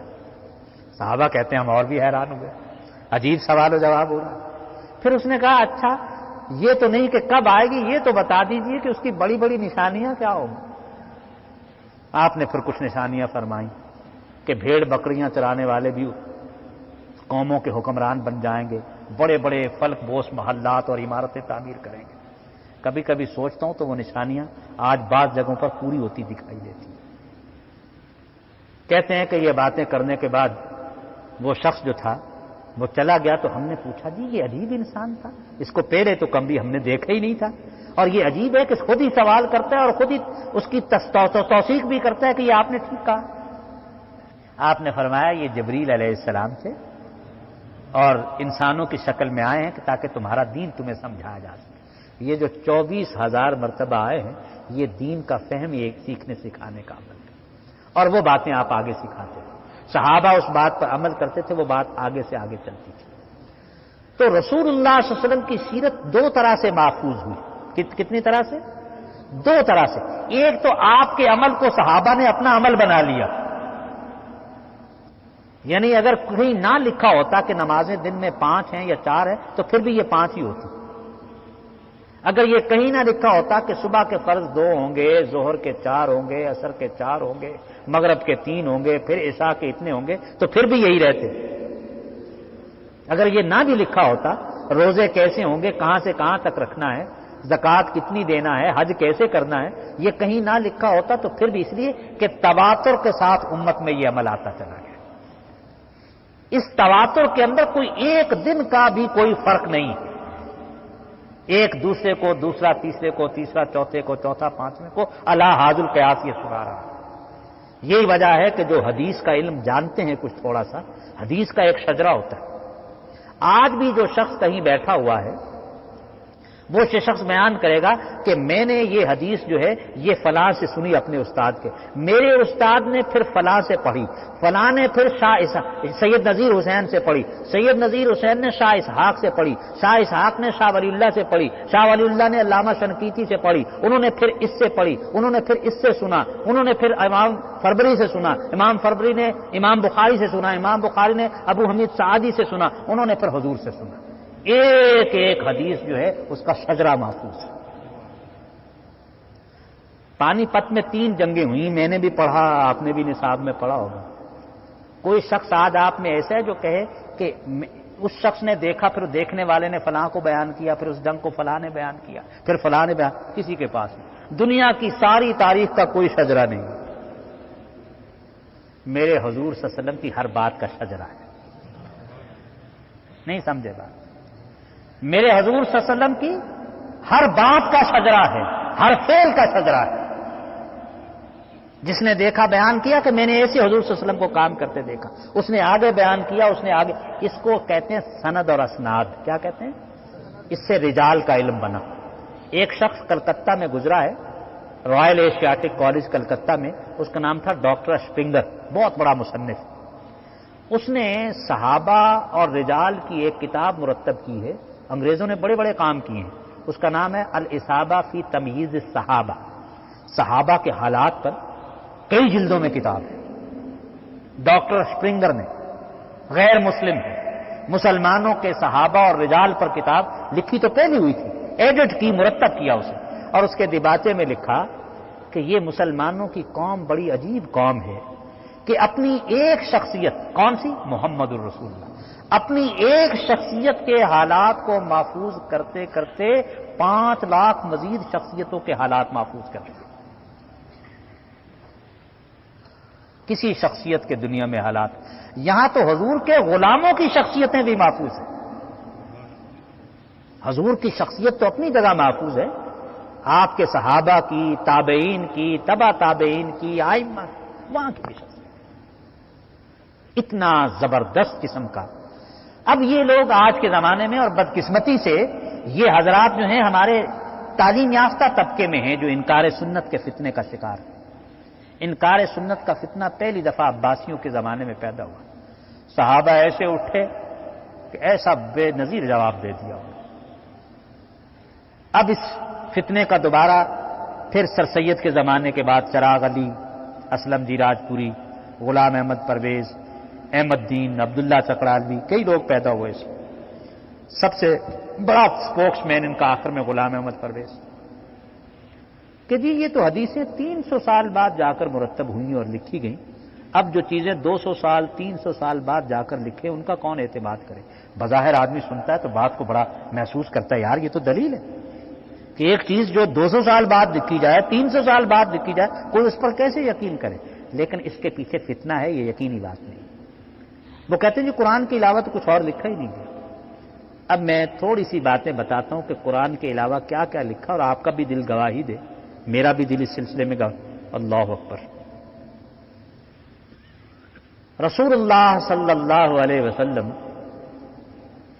جب مکہ میں موجود تھے تو جب مدینہ کی طرف آپ ہجرت کر رہے تھے تو مکہ کے مشرکین نے 100 سرخ اونٹوں کا انعام کا اعلان کیا، جو آپ کو معاذ اللہ کسی حالت میں بھی گرفتار کر لے اس کو 100 اونٹ ملیں گے. جیسے اب اعلان کرتے ہیں کہ 1 کروڑ کا انعام ملے گا، 50 لاکھ کا ملے گا، 3 کروڑ کا ملے گا اس کا. ایسے اس زمانے میں بھی حضور نبی کریم صلی اللہ علیہ وسلم جب حفاظت کے ساتھ مکہ سے نکل کر مدینہ کو روانہ ہو گئے تو 100 سرخ اونٹ. اب آپ اندازہ نہیں لگا سکتے کہ 1 سرخ اونٹ کی قیمت عرب کے معاشرے میں اس زمانے میں کیا تھی. 100 سرخ اونٹوں کا انعام. لالچ کی وجہ سے کئی لوگ حضور صلی اللہ علیہ وسلم کو گرفتار کرنے کے لیے نکلے. ان میں سے ایک سراقہ بن مالک بھی تھا. جب وہ جا رہا تھا تو اس نے کہا کہ میرے لیے مشکل ہے، یہ تو قافلہ کسی اور کی حفاظت میں جا رہا ہے، اس کو گزند پہنچانا اور نقصان پہنچانا تو ہمارے بس کی بات نہیں. اس کے دل میں ایمان ترازو ہو گیا کہ یہ شخصیت سچی شخصیت ہے، اس کو نقصان پہنچانا کجا، کہیں میں اپنا نقصان نہ کر بیٹھوں. فوراً حضور نبی کریم صلی اللہ علیہ وسلم کے پاس حاضر ہوا اور پناہ طلب کی، امان طلب کی. آپ نے فرمایا امان دے دو. کہنے لگا کہ نہیں، مجھے تو یہ امان نامہ لکھ کر دیجیے. اب زندگی اور موت کا سفر ہے، آپ کس حالت میں نکلے ہوئے ہیں. رسول اللہ صلی اللہ علیہ وسلم خود تو لکھتے ہی نہیں تھے، صدیق اکبر کے پاس بھی کوئی سامان کتابت نہیں تھا، کہاں سے امان نامہ لکھتے. کہ اس حالت میں صدیق اکبر رضی اللہ تعالیٰ عنہ کا غلام عامر بن فہیرہ رضی اللہ تعالیٰ عنہ، جو سارا دن ادھر ادھر رہتے تھے اور شام کو کچھ چیزیں ویزے لے کر پھر آپ تک پہنچا دیتے تھے، اتفاقاً وہ پہنچ گئے. اور وہ لکھنا پڑھنا بھی جانتے تھے اور لکھنے پڑھنے کا سامان بھی اتفاق سے موجود تھا. اس حالت میں بھی رسول اللہ صلی اللہ علیہ وسلم نے سراقہ کو وہ امان نامہ لکھ کر دیا. یہ لکھا گیا. اب یاد رکھنا کتنی چیزیں لکھی گئی. ابھی حضور صلی اللہ علیہ وسلم مدینہ پہنچے. مدینہ پہنچنے کے بعد 4 مربع کلومیٹر کی ریاست ہے، جس میں یہودی بھی ہیں، جس میں عیسائی بھی ہیں، جس میں مجوسی بھی ہیں، جس میں مہاجرین بھی ہیں، جس میں انصار بھی ہیں. یہ سب لوگ ہیں. آپ نے اس سلطنت کا جس کا رقبہ 4 مربع کلومیٹر تھا، دنیا میں کسی ریاست کا کسی حکمران نے جو پہلا دستور یا آئین یا کانسٹیٹیوشن لکھوایا وہ حضور نبی کریم صلی اللہ علیہ وسلم نے خود لکھوایا. It is the first written constitution of the world. دنیا کا پہلا دستور. 54 دفعات ہیں جو میرے حضور صلی اللہ علیہ وسلم نے لکھوائیں. کتنی؟ 27 تھیں مسلمانوں کے لیے اور باقی 27 تھیں غیر مسلموں کے لیے. یہ لکھوایا گیا میثاق مدینہ. ابھی تک ہم اس کو کتابوں میں پڑھتے ہیں میثاق مدینہ. حقیقت میں یہ مسلمانوں کی ریاست کا پہلا تحریری دستور تھا جو کس نے لکھوایا؟ رسول اللہ صلی اللہ علیہ وسلم. دوسری چیز ہو گئی اللہ. مدینہ کی 2 دفعہ آپ نے مردم شماری لکھوائی. بخاری کی روایت ہے، 2 دفعہ مردم شماری کی، لوگوں کے نام، ان کی عمریں، ان کے پیشے، ان کی صلاحیت لکھا گیا، کون شخص کیا کام کر سکتا ہے، تاکہ اسلامی سلطنت میں وہ کام اس شخص سے لیا جائے۔ 2 دفعہ مردم شماری لکھی گئی۔ یہ کتنی چیزیں ہو گئی؟ تیسری چیز ہو۔ صلح حدیبیہ ہوا بھائی، فریقین نے لکھا کوئی چیز، دونوں طرف کے دستخط ہوئے۔ جس طرح صلح حدیبیہ لکھا گیا ہے، اس قسم کے 13 اور معاہدات بھی لکھے گئے، اور آخری معاہدہ نجران کی عیسائی سلطنت کے ساتھ آپ کا تھا، جسے لکھا گیا اور جس پر دستخط کیے گئے۔ جیسے آج اخبارات میں آج کل پڑھتے ہوں گے نا، یا دیکھتے ہوں گے کہ ایک ملک کے لوگ آتے ہیں اور ہمارے ملک کے لوگ وہ باقاعدہ ڈاکومنٹ سائن کرتے ہیں اور ایک دوسرے کو وہ پھر دستاویزات ایکسچینج کرتے ہیں، تبادلہ کرتے ہیں۔ رسول اللہ صلی اللہ علیہ وسلم نے بھی 14 معاہدات لکھے۔ کتنی؟ یہ لکھے گئے۔ آپ نے 100 سے زیادہ خط اپنے زمانے کے بادشاہوں کو، سلاطین کو، عمراء کو اسلام کی ہدایت کے لیے لکھے۔ کتنے؟ 100 سے زیادہ۔ ان میں سے 15 خط اصلی حالت میں آج بھی موجود ہیں۔ 15 خط اصلی حالت میں آج بھی موجود ہیں۔ ان میں سے ایک خط جو کسریٰ پرویز شہنشاہ ایران کے نام تھا، جس نے غصے کے عالم میں حضور کے خط کو پھاڑ دیا تھا، 2 ٹکڑے کر دیا تھا، اللہ نے اس کی سلطنت کو بھی ٹکڑے ٹکڑے کر دیا۔ آج بھی وہ خط ہے، اور چونکہ جوڑ کر اب اس کو ایک کیا گیا ہے، وہ لائن آج بھی نظر آتی ہے جس طریقے سے اس نے اس کو پھاڑنے کی کوشش کی تھی۔ یہ 100 خط بھی لکھے گئے۔ اللہ اکبر۔ رسول اللہ صلی اللہ علیہ وسلم کے پاس ایک صحابی جن کا نام تمیم داری ہے رضی اللہ تعالیٰ عنہ، یہ شام کے رہنے والے تھے، جہاز ران خاندان سے تعلق رکھتے تھے۔ تمیم داری رضی اللہ تعالیٰ عنہ کو یقین ہو گیا کہ مسلمان ایک نہ ایک دن رومیوں کی سلطنت کو فتح کر دیں گے۔ وہ حضور نبی کریم صلی اللہ علیہ وسلم کے پاس آئے اور کہا کہ میرے آباء و اجداد کے جو علاقے اور زمینیں ہیں وہ رومیوں کے قبضے میں ہیں، جب مسلمانوں کو اللہ فتح دے دے تو آپ میرے آباء و اجداد کے علاقے مجھے دے دیں۔ اللہ، یہ وقت وہ تھا کہ مسلمانوں کا کوئی صحابی شہید ہوتا تھا تو دفن کے لیے پاؤں پر کپڑا دیتے تھے تو سر ننگا ہو جاتا تھا، سر ڈھانپتے تھے تو پاؤں ننگے ہو جاتے تھے۔ اسرت کا یہ عالم ہے، لیکن صحابی کا یقین کیسا یقین ہے کہ یہ رومیوں کی سلطنت ایک دن مسلمانوں کے پاؤں تلے آ جائے گی۔ لہذا حضور صلی اللہ علیہ وسلم سے درخواست کر رہے ہیں، اپلائی کر رہے ہیں کہ جناب مجھے میرے آباء و اجداد کے علاقے جب شام فتح ہو جائے تو دے دیے جائے۔ آپ مسکراتے ہیں کہ اچھا دے دیے، کہتے کہ نہیں، مجھے تو یہ ہبہ نامہ لکھ کر دیجیے، گفٹ ڈیڈ لکھ کر دیجیے۔ رسول اللہ صلی اللہ علیہ وسلم نے لکھ کر دیا۔ میں صرف بتا رہا ہوں کیا کیا لکھا گیا۔ آپ نے اپنی زندگی کا سب سے بڑا خطبہ آخری حج، ایک ہی حج آپ نے کیا، 4 عمرے کیے اور 1 حج کیا۔ دیکھیے ایک ایک چیز محفوظ ہے۔ اس حج کے اندر آپ نے 1,40,000 انسانوں کے سامنے ایک خطبہ دیا۔ قصوہ نامی اونٹنی پر بیٹھے ہوئے تھے اور اس خطبے کو دیا۔ اس خطبے کے 47 اجزاء ہیں۔ کتنے میں نے کہا؟ 47۔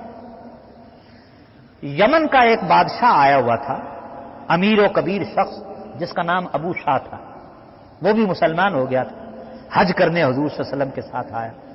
اس نے جب خطبے کو سنا تو اس نے سوچا ہم بھی بڑے خطبے دیتے ہیں، ہم بھی بڑے امیر و کبیر اور رئیس، لیکن اس خطبے کی تو شان ہی نرالی۔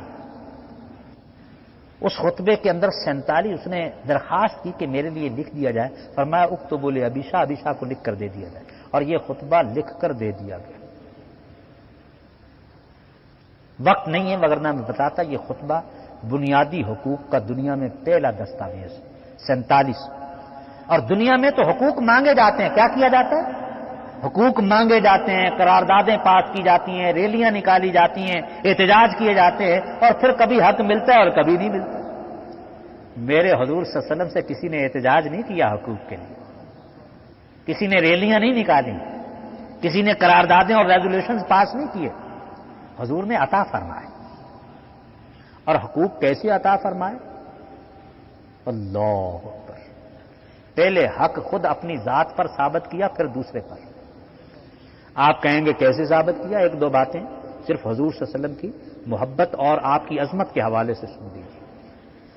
آغاز یہاں ہوتا ہے اس خطبے کا اور ان حقوق کا کہ کسی گورے کو کالے پر، کسی کالے کو گورے پر، کسی عربی کو اجمی پر، کسی اجمی کو عربی پر کوئی فوقیت حاصل نہیں، سب آدم کی اولادیں اور آدم مٹی سے بنے ہوئے تھے۔ یہ پہلی بات، پہلا حق کہ انسانیت سب برابر ہے۔ آپ نے اس حق کو اپنی ذات پر کیسے پورا کیا؟ حضور نبی کریم صلی اللہ علیہ وسلم کی سگی پھوپھی ذات بہن تھی زینب بنت جحش رضی اللہ تعالیٰ عنہ، ہاشم کے قبیلے کی، قریش کی ممتاز ترین خاتون جو ہے، حضور صلی اللہ علیہ وسلم نے اس کی شادی غلام کے ساتھ کر دی۔ کسی عربی کو اجمی پر، کسی اجمی کو عربی پر کوئی فوقیت ثابت کیا ہے، پھر حق کو بیان کیا۔ پھر آپ نے فرمایا جاہلیت کے سارے قتل معاف، اور سب سے پہلے میں اپنے خاندان میں ربیہ بن حارث معصوم کا خون معاف کرتا ہوں۔ پہلے اپنے گھر کا خون معاف کیا، پھر دوسروں کو خون کے معافیوں کا حق ان کے سامنے رکھا۔ فرمایا جاہلیت کے سارے سود میں آج کے بعد طاقت کرتا ہوں، اور کہا کہ سب سے پہلے میں اپنے چچا عباس بن عبد المطلب کا سود جو دوسروں پر ہے اس کو ساقط کرتا ہوں اور ختم کرتا ہوں، پھر دوسروں کو۔ کیا تاریخ انسانی میں کوئی ایسا بھی حکمران ہوا کہ جو حق بیان کرے پہلے اپنے خاندان اور ذات پر اس کو ثبت کرے اور پھر دوسروں کے سامنے بیان کرے؟ کیا ہم نے سمجھا حضور صلی اللہ علیہ وسلم؟ کیا ان کی عظمت ہمارے ذہنوں میں ہے؟ کیا اس دنیا میں وہ پیغام ہم نے نافذ کیا؟ کیسی عقیدت ہے کہ اتنا روشن پیغام، اتنا عظیم پیغام نہ ہماری زندگی میں نافذ ہے، نہ گھروں میں نافذ ہے، نہ محلوں میں نافذ ہے، نہ شہروں میں نافذ ہے، نہ ملکوں میں نافذ ہے، اور پھر بھی ہم محبت کے دعوے دار ہیں۔ اتنا روشن پیغام، اتنا مکمل پیغام، یہ بھی لکھا گیا۔ اللہ اکبر، کیا کیا لکھا گیا۔ ایک بات ایسی تھی جس کو مردوں میں سے، صحابیوں میں سے کوئی نہ پہچان سکا، ایک عورت نے پہچانا اس بات کو۔ اللہ اکبر، مردوں میں سے کسی نے نہ پہچان سکا۔ رسول اللہ صلی اللہ علیہ وسلم کی ایک ضرورت تھی، ایک پریشانی تھی، لیکن کسی صحابی نے اس کو نہیں پہچانا، ایک صحابیہ نے پہچان لیا۔ پریشانی کیا تھی؟ حضور صلی اللہ علیہ وسلم کے پاس ہر روز کثرت سے مہمان آتے تھے، ہر وقت آتے تھے، ہر قسم کے لوگ آتے تھے، اور ان کی خدمت کے لیے گھر میں کوئی اولاد نرینہ نہیں تھی کہ ان کی خدمت کے لیے گھر سے چیزیں لائے اور لے جائے، ہمیشہ آپ ہی کو جانا ہوتا تھا اور آپ ہی کو آنا ہوتا۔ اب پریشانی سمجھ، ایک عورت نے دیکھا کہ میرا مصطفیٰ اور میرا حضور، بار بار پریشانی ہوتی، گھر گئی، 9 سال کا بیٹا انگلی پہ لگا کے لائی اور فرمایا کہ اس بچے کو اپنی خدمت کے لیے قبول کر لیجیے، اور ساتھ ہی بچوں میں کوئی خوبی ہو تو مائیں پھر بیان کرتی کہ میرا بیٹا پڑھنا اور لکھنا بھی جانتا ہے۔ یہ خادم کون تھے جو حضور صلی اللہ علیہ وسلم کے وصال تک آپ کے پاس رہے؟ انس بن مالک رضی اللہ تعالی عنہ۔ یہ 9 سال کا بچہ حضور کی خدمت میں آیا اور 19 سال کی حضور کے وصال تک آپ کے ساتھ رہا۔ حضور صلی اللہ علیہ وسلم نے ایک دن دیکھا کہ انس کونے میں بیٹھا کچھ لکھتا رہتا ہے، لکھنا جانتا تھا۔ آپ نے پوچھا انس کیا لکھتے ہو؟ فرمایا سارا دن جو کچھ میں آپ کو کرتے دیکھتا ہوں، جو بولتے دیکھتا ہوں، جو معاملات دیکھتا ہوں کہ آپ کھاتے کیسے ہیں، جوتا کیسے پہنتے ہیں، قمیض اتارتے کیسے ہیں، پھر کیسے پہنتے ہیں، وضو کیسے کرتے ہیں، کیسے سارا، تو میں وہ لکھ لیتا ہوں جو آپ کو دیکھتا ہوں۔ فرمایا تم بچے ہو سکتا ہے تمہارے دیکھنے، سننے، لکھنے میں کوتاہی ہو جائے، لہذا روزانہ جتنا لکھا کرو مجھے سنا دیا کرو، تاکہ اس میں کوئی ضعف رہ جائے تو میں اسے درست کر دوں۔ انس بن مالک نے بھی لکھا۔ پھر یمن سے ایک شخص آیا جو آخری 3 سال حضور کے پاس رہا، ابو ہریرہ رضی اللہ تعالی عنہ۔ بڑی دیر سے 20 سال دین کو گزر چکے تھے، آخری 3 سالوں میں اسلام قبولیت کی حالت میں گزرے، تو انہوں نے سوچا کہ میں تو دین کو حاصل ہی نہیں کر سکا، میں تو 20 سال محروم رہا، اب یہ تھوڑا سا مجھے وقت مل گیا ہے، اب میں اپنے آپ کو وقف کر دوں۔ دوسرے صحابہ تو ادھر ادھر وہ بیچارے اپنے پیٹ پر بھی کچھ باندھ کر پڑے رہتے تھے کہ صفا کا وہ چبوترا جو آپ میں سے جن لوگوں نے حج یا عمرہ کیا ہے، حضور صلی اللہ علیہ وسلم کے روضہ اطہر کے پیچھے ایک چبوترا ہے جو 1.5-2 فٹ اونچا ہے اور اس پر ایک لال رنگ کا کارپٹ پڑا رہتا ہے۔ یہ وہ صفہ تھا جس میں حضور صلی اللہ علیہ وسلم کے طالب علم ہمہ وقت لکھنے پڑھنے میں آپ کے پاس مصروف رہتے تھے۔ اور ابھی کل بتایا 50 سے 70 کے درمیان صحابہ تھے جو آپ کے کاتب تھے، لکھتے تھے ہر چیز۔